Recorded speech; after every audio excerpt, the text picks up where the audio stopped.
Speaker sir, ముందుగా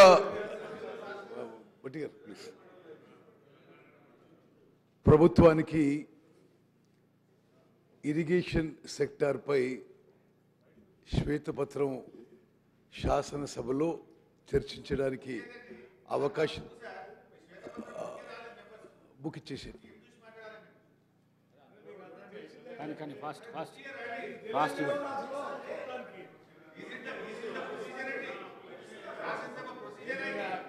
sir, speaker గారు మీకు ధన్యవాదాలు తెలియజేస్తూ, అదేవిధంగా గ్రేటర్ క్లారిటీ కోసం మీరు పవర్ పాయింట్ ప్రజెంటేషన్కి అనుమతించినందుకు కూడా నేను మీకు ప్రత్యేకంగా ధన్యవాదాలు తెలియజేస్తూ,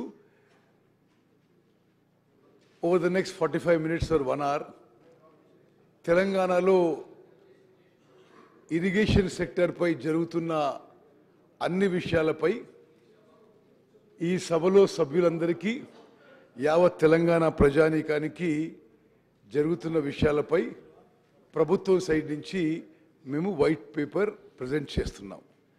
ముందుగా స్పీకర్ సార్, ఈ వైట్ పేపర్ అనుకుంది ఈ ప్రభుత్వం ఫైనాన్స్ మీద పెట్టడం జరిగింది, పవర్ సెక్టర్ పెట్టడం జరిగింది, అదేవిధంగా ఇరిగేషన్ మీద పెట్టాలని కూడా చాలా రోజుల క్రితం డిసైడ్ చేయడం జరిగింది.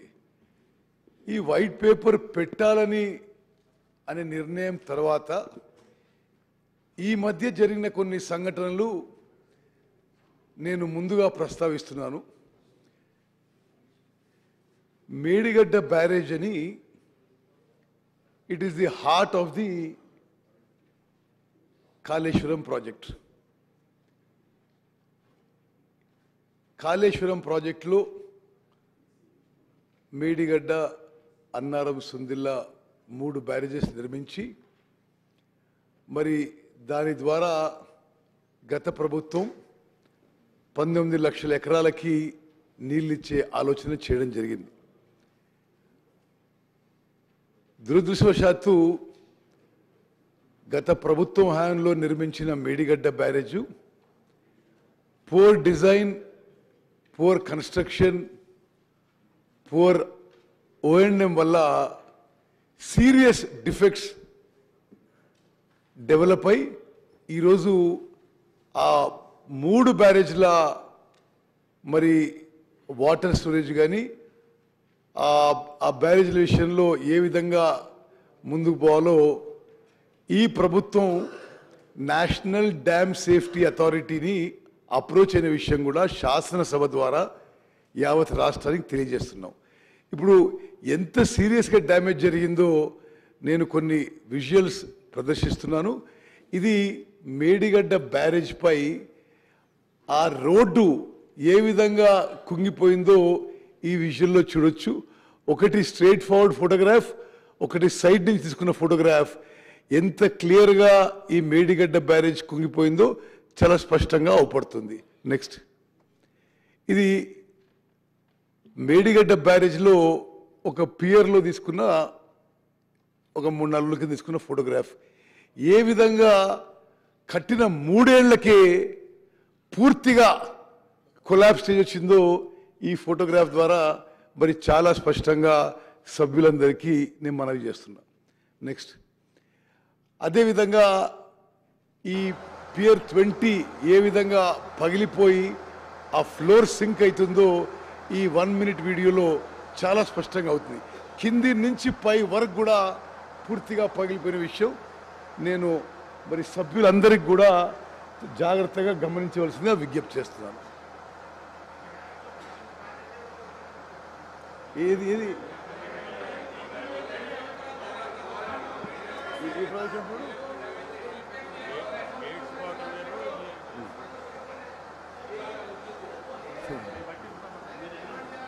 ఓకే, సరే. ఎంత సీరియస్ డ్యామేజ్ అయిందో, ఎంత సీరియస్ డ్యామేజ్ అయిందో సభలో ఏ పార్టీకి చెందినా దయచేసి గమనించవలసిందిగా నేను సవినయంగా విజ్ఞప్తి చేస్తున్నా. ఎంత సీరియస్ డ్యామేజ్ అయిందో.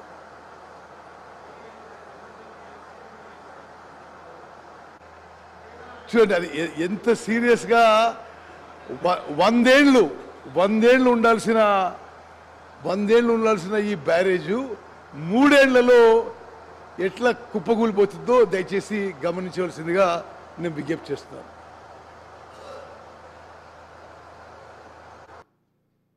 ఓకే, ఇప్పుడు సభ దృష్టికి నేను ఇంకొన్ని విషయాలు తీసుకొస్తున్నా. ఒక పెద్ద మనిషి ఏమంటాడు, మాకు అప్పచెప్పండి మేము రిపేర్ చేస్తామంటారు. అసలు మీరు కట్టిందే ఫాల్టీ డిజైను, ఇక మీరు అడగడానికి ఇది ఏ అర్హత ఉందని చెప్పి నేను అదేవిధంగా ఇంకో పెద్ద మనిషి ఇట్లా చేయాలి అట్లా చేయాలని ఉచిత సలహాలు ఇస్తున్నాడు. స్పీకర్ సార్, వాళ్ళ నిర్వాహకం వల్ల, ఫాల్టీ డిజైన్ వల్ల, ఫాల్టీ కన్స్ట్రక్షన్ వల్ల, కరప్షన్ వల్ల, పూర్ ఓఎండ్ఎం వల్ల మేడిగడ్డ బ్యారేజ్ కొలాప్స్ స్టేజ్కి వచ్చింది. ఈ బ్యారేజ్ విషయంలో ఫైనాన్షియల్ విషయంలో కూడా విషయం చెప్పాలి మీకు. ఈ మేడిగడ్డ బ్యారేజ్ టెండరు 1800 కోట్లకు పిలువబడింది. వర్క్ అవార్డ్ అయింది 1800 crores. ఫైనల్గా ఎంత అమౌంట్ పోయింది స్పీకర్ గారు? 4500 కోట్లకి. అసలు ఎప్పుడు ఎక్కడ స్వతంత్ర భారతదేశంలో గత ప్రభుత్వం చేసిన అవినీతి, కరప్షన్ ఇరిగేషన్ శాఖలో ఎక్కడ జరుగుండదు. ఒక్కొక్క టెండరు, అంటే మేడిగడ్డ బ్యారేజ్ ఒక ఉదాహరణగా, టెండర్ కాల్ ఫార్ చేసింది 1800 crores. ఎల్ఎన్టీకి వర్క్ అవార్డ్ అయింది 1800 crores. అగ్రిమెంట్ అయింది 1800 కోట్లకి. పెంచుతూ 1000 కోట్లు పెంచుతూ పోయి ఫైనల్గా అదే వర్క్ అదే ఏజెన్సీకి 4500 కోట్లకి ఈ ప్రభుత్వం పని చేయించిందంటే ఎంత అవినీతి జరిగిందో ఒక్కసారి ఆలోచన చేయండి. అంటే మరి కాస్ట్లు పెంచుకుంటూ ఆ విధంగా పోవడం సరే. సభ్యులు చెప్పడానికి నేను ఆన్ రికార్డ్ విషయం చెప్తున్నా స్పీకర్ సార్. ఇండిపెండెంట్ ఇండియాలో గత ప్రభుత్వంలో ఇరిగేషన్ సెక్టర్లో జరిగిన అవినీతి ఎక్కడ ఎప్పుడు జరగపోయినని చెప్పుకుంటే మనం చేస్తున్నాం. స్పీకర్ సార్, ఈ విషయాలలో, ఈ డ్యామ్స్ అండ్ బ్యారేజెస్ విషయంలో the national authority is the national dam safety authority. సరే, గత ప్రభుత్వంలో ఉన్న పెద్ద మనుషులు వాళ్ళే చీఫ్ డిజైనర్లు, చీఫ్ ఇంజనీర్లు, చీఫ్ కన్స్ట్రక్టర్లు అన్నీ వాళ్ళే ఉండొచ్చు. కానీ దేశంలో రాజ్యాంగం ప్రకారం మాత్రం national dam safety authority has been created by an act of parliament. భారతదేశంలో ఉన్న డ్యామ్స్, బ్యారేజెస్ అన్నీ మరి ప్రతి సంవత్సరం పరిశీలన చేసి అడ్వైస్ అండ్ డైరెక్షన్స్ ఇవ్వాల్సిన మరి power, responsibility national dam safety authority ఉందని చెప్పి నేను మనం చేస్తున్నాను. ఈ national dam safety authority Medigadda barrage inspect చేసి ఏం రిపోర్ట్ ఇచ్చిందో యథాతథంగా, మేము ఒక్క వర్డ్ అటు ఇటు మార్చలేదు అధ్యక్ష. వాళ్ళు ఏం చెప్తే అది మేము యావత్ తెలంగాణ ప్రజానీకానికి తెలియజేయాలని చెప్పి ఆ ఎన్డిఎస్ఏ రిపోర్ట్ ఒక ఎక్సెప్ట్స్ ఇందులో మేము మరి మీ ద్వారా సభ్యులందరికీ, ప్రజలందరికీ తెలియజేస్తారు. The damage occurred due to a combination of issues involving planning, design, quality control and operation maintenance. చాలా స్పష్టంగా ఆ రిపోర్ట్లో మేడిగడ్డ బ్యారేజ్ ఇష్యూలో డిజైన్ కానీ, ప్లానింగ్ కానీ, క్వాలిటీ కంట్రోల్ కానీ, ఓఎండ్ఎం కానీ చాలా మరి నాసిరకం క్వాలిటీ అని చెప్పి ఎన్డిఎస్ఏ వాళ్ళ రిపోర్ట్లో లిఖితపూర్వకంగా ప్రభుత్వానికి మరి రిపోర్ట్ ఇవ్వడం జరిగింది. ఇంకో విషయం స్పీకర్ సార్, అక్టోబర్ 21 ఈ సంఘటన జరిగితే గత ప్రభుత్వం December 7 మా ప్రమాణ స్వీకారం వరకు వాళ్ళ ప్రభుత్వం ఉంది. ఏ ఒక్కరోజు కూడా మాజీ ముఖ్యమంత్రి కేసీఆర్ గారు వర్ ఆల్సో ఇరిగేషన్ మంత్రి ఉండే. అక్టోబర్ 21 నుంచి December 7 వరకు ఒక్క మాట కూడా మాట్లాడలేని చెప్పిన విషయం మరి సభ్యులందరికీ గుర్తు చేస్తున్నా. అదేవిధంగా ఇప్పుడు ఆ ఎన్డిఎస్ఏ ఏమేమి చేసిందో ఏమేమి రాసిందో మీకు చెప్తున్నా. There appears to be construction deficiency due to lack of stringent quality control. Quality control లేనందున మరి కన్స్ట్రక్షన్లో డెఫిషియన్సీ జరిగిందని నేషనల్ డ్యామ్ సేఫ్టీ అథారిటీ, అదో కాన్స్టిట్యూషనల్ బాడీ, వాళ్ళు లిఖితపూర్వకంగా ప్రభుత్వానికి రిపోర్ట్ ఇచ్చిన విషయం కూడా నేను మనం చేస్తున్నాను. ఇంకో చోట రిపోర్ట్లో there are deficiencies in the project planning and design as well. The barrage has been designed as floating structure but constructed as rigid structure. మరి ఎంత లోపం జరిగిందో దీని ద్వారా సభ్యులందరికీ గమనించాలని చెప్పి నేను మనవి చేస్తాను. అదేవిధంగా 2019లో ఈ బ్యారేజ్ పనులు పూర్తయితే ఏమీ ఇన్స్పెక్షన్ కానీ మెయింటెనెన్స్ కానీ 3-4 ఏళ్ళు ఏమీ జరగలేని విషయం కూడా మరి ఎన్డిఎస్ఏ రిపోర్ట్ తెలియజేస్తుంది. అదేవిధంగా Telangana state dam safety organisation వాళ్ళని ఎన్డిఎస్ఏ ఇది జరగకముందే pre monsoon post monsoon checks చేయాలని చెప్పి లిఖితపూర్వకంగా ఇచ్చిన తెలంగాణలో ఇరిగేషన్ శాఖ ఆ స్టేట్ డ్యామ్ సేఫ్టీ ఆర్గనైజేషన్ ఈ చెక్స్ చేయలేని విషయం కూడా నేను మనం చేస్తున్నా. ఈ 3-4 ఏళ్లలో అనేక సందర్భాల్లో, అంటే ఎవరికి తెలియని విషయాన్ని కూడా కాదు, ఎల్ఎన్టీ ఏజెన్సీ అనేక లెటర్స్ రాసింది, అక్కడ కింద స్థాయి ఇంజనీర్లు అనేక లెటర్స్ రాశారు. అందరి చూస్తుండగానే మరి పూర్తి నిర్లక్ష్యంతో ఈ బ్యారేజ్ ఇప్పుడు కొలాప్స్ అయ్యే పరిస్థితి వచ్చిందని చెప్పి నేను మనవి చేస్తాను. The barrage under the present condition is rendered useless. ఇది ఎన్డిఎస్ఏ రిపోర్ట్లో మేము తీసిన ఎక్సెప్ట్. నెక్స్ట్ అదేవిధంగా వాళ్ళు ఏమన్నారంటే అదే టెక్నాలజీ, అదే మెటీరియల్, అదే సాయిల్ స్ట్రెంగ్త్తో మొత్తం బ్యారేజ్ నిర్మించబడింది. అదేవిధంగా అన్నారం సుందిల్ల బ్యారేజీలు నిర్మించబడ్డాయి. అందుకోసమే లిఖితపూర్వకంగా మేము చెప్తున్నాం, ఇప్పుడు మీరు ఆ రిజర్వాయర్స్ నింపొద్దు అనే విషయం నేషనల్ డ్యామ్ సేఫ్టీ అథారిటీ మన ప్రభుత్వానికి సలహా ఇచ్చిన విషయం కూడా నేను మనవి చేస్తాను. అదేవిధంగా తతిమ 2 బ్యారేజ్లు, అన్నారం సుందిల్లా బ్యారేజ్, అన్నారం బ్యారేజ్లో కూడా ఈ ప్రాబ్లం మొదలైన విషయం నేను ఈ సభ దృష్టికి తీసుకొస్తున్నా. నిన్నటి నుంచి అన్నారం బ్యారేజ్లు కూడా పెద్ద ఎత్తున లీక్ మొదలైంది. ఇట్ ఈస్ రియల్లీ, అంటే గతంలో ఈ శాఖ నిర్వహించిన వాళ్ళు, రెస్పాన్సిబుల్ పీపుల్, అసలు వాళ్ళు సిగ్గుతో తల ఉంచుకోవాలి. యావత్ తెలంగాణ రాష్ట్రానికి క్షమాపణ చెప్పాలి. దానికి పోయి వాళ్ళు మా మీదనే ఎదురుదాడి చేస్తున్నారు. ఈ సభ ద్వారా తెలంగాణ ప్రజానీకానికి తెలియజేస్తున్నాను, నిన్నటి నుంచి అన్నారం బ్యారేజ్లో లీక్ పెద్ద ఎత్తున మొదలైంది. ఇప్పుడు మేము నేషనల్ డ్యామ్ సేఫ్టీ అథారిటీ వాళ్ళని అర్జెంటుగా పిలిపించాం. వాళ్ళు ఇమ్మీడియట్గా ఏం చెప్పారంటే దాంట్లో కొంత వాటర్ ఉంది, ఇమ్మీడియట్గా డీవాటరింగ్ చేయండి, మేము 2 రోజులు వస్తున్నాం అని చెప్పి వాళ్ళ నుంచి కమ్యూనికేషన్ వచ్చింది. నెక్స్ట్ అదేవిధంగా ఇది గతంలో కూడా ఎన్డిఎస్ఏ టీం అన్నారం బ్యారేజ్ అంటే మేడిగడ్డ విజిట్ చేశారు, సపరేట్గా అన్నారం బ్యారేజ్ కూడా విజిట్ చేశారు.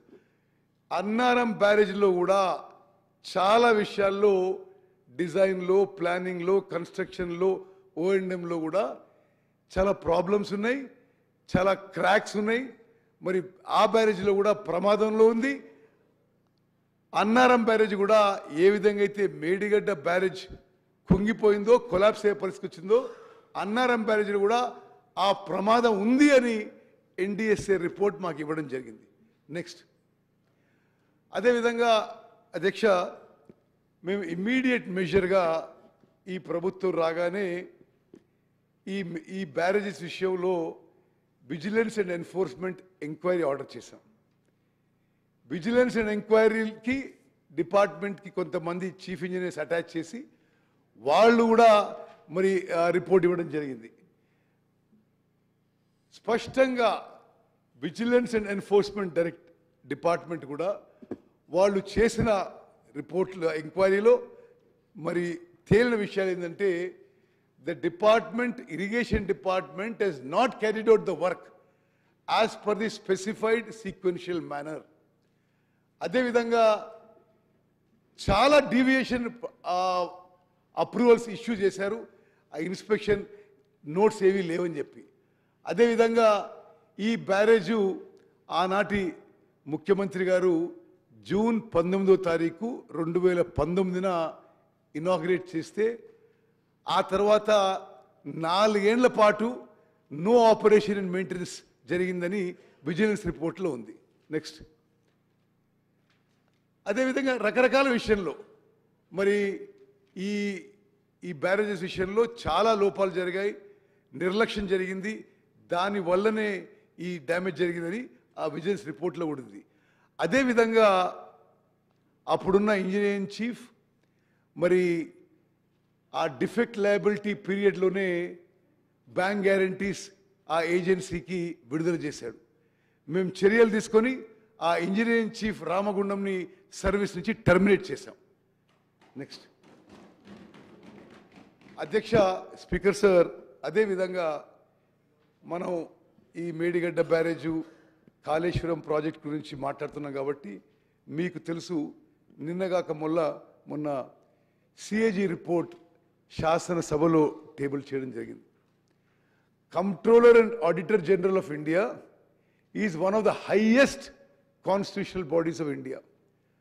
వాళ్ళు సుదీర్ఘంగా కాళేశ్వరం ప్రాజెక్ట్ పరిశీలన చేశారు. అసలు యావత్ రాష్ట్రం, యావత్ దేశం అవాక్ అయ్యే విషయాలు, షాక్ అయ్యే విషయాలు ఈ కాళేశ్వరం ప్రాజెక్ట్ విషయంలో సిఏజీ రిపోర్ట్ ఇవ్వడం జరిగింది. CAG report has a great sanctity. తప్పనిసరిగా మా ప్రభుత్వం ఆ విజిలెన్స్ రిపోర్ట్పై, ఎన్డీఎస్ఏ రిపోర్ట్పై, సిఏజీ రిపోర్ట్పై కఠినంగా చర్యలు తీసుకుంటామని చెప్పి కూడా మేము ఈ సభకు హామీ ఇస్తున్నాం. ఒక్కసారి అధ్యక్ష, సభ్యులందరూ ఆలోచన చేయాలి.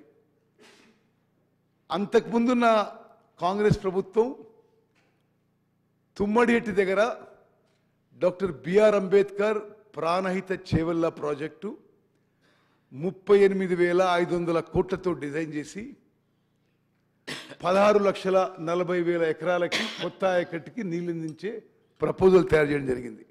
38,500 crores. వీరి ప్రభుత్వం వచ్చి గతంలో జరిగిన విషయాలని మరి పక్కన పెట్టి కొన్ని వేల కోట్ల పనులని ఇగ్నోర్ చేసి అదే ప్రాజెక్ట్ని కాస్ట్ని 38,500 కోట్ల నుంచి 81,000 కోట్లకి పెంచింది. వాళ్ళ ప్రాజెక్ట్ రిపోర్టు 81,911 రూపాయలకి సెంట్రల్ వాటర్ కమిషన్ మరి డిపిఆర్ అప్రూవ్ చేయడం జరిగింది.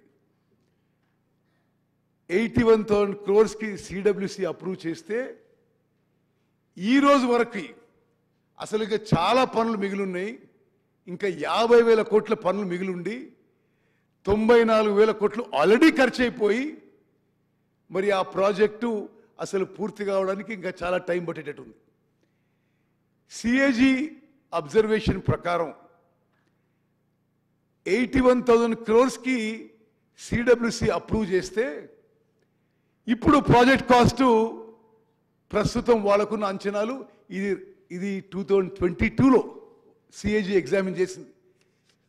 81,000 crores వాళ్ళు సిడబ్ల్యూసి అప్రూవ్ చేస్తే సిఏజీ అంచనాల మేరకు కాళేశ్వరం ప్రాజెక్ట్ కాస్ట్ ఇప్పుడు 1,47,000 కోట్లు కాబోతుంది. 81,000 crores చాలా ఎక్కువ అనుకుంటున్నాం. 81,000 crores ప్రాజెక్టు సిడబ్ల్యూసి అప్రూవ్ చేస్తే గత ప్రభుత్వం నిర్వాకం వల్ల, నిర్లక్ష్యం వల్ల, కరప్షన్ వల్ల ఇప్పుడు ప్రాజెక్ట్ కాస్ట్ 1,47,000 కోట్లు కాబోతుంది. బెనిఫిట్ కాస్ట్ రేషియో అని సిఏజీ అంటే ఎంత ఖర్చు పెడుతున్నాము, దానివల్ల ఎంత బెనిఫిట్ వస్తుందని ఒక అనాలిసిస్ చేశారు.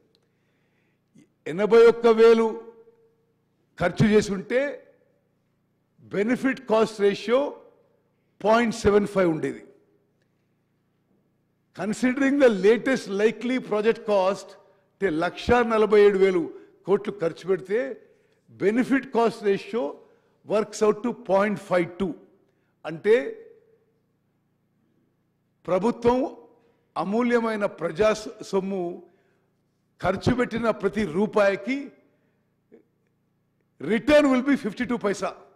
అంటే క్లియర్లీ ఇండికేట్స్ కాళేశ్వరం ప్రాజెక్టు మొదటి నుంచి కూడా ఎకనామికలీ అన్వయబుల్ ప్రాజెక్ట్ అని చెప్పి ఈ సభ ద్వారా యావత్ తెలంగాణ ప్రజానీకానికి తెలియజేస్తున్నాం.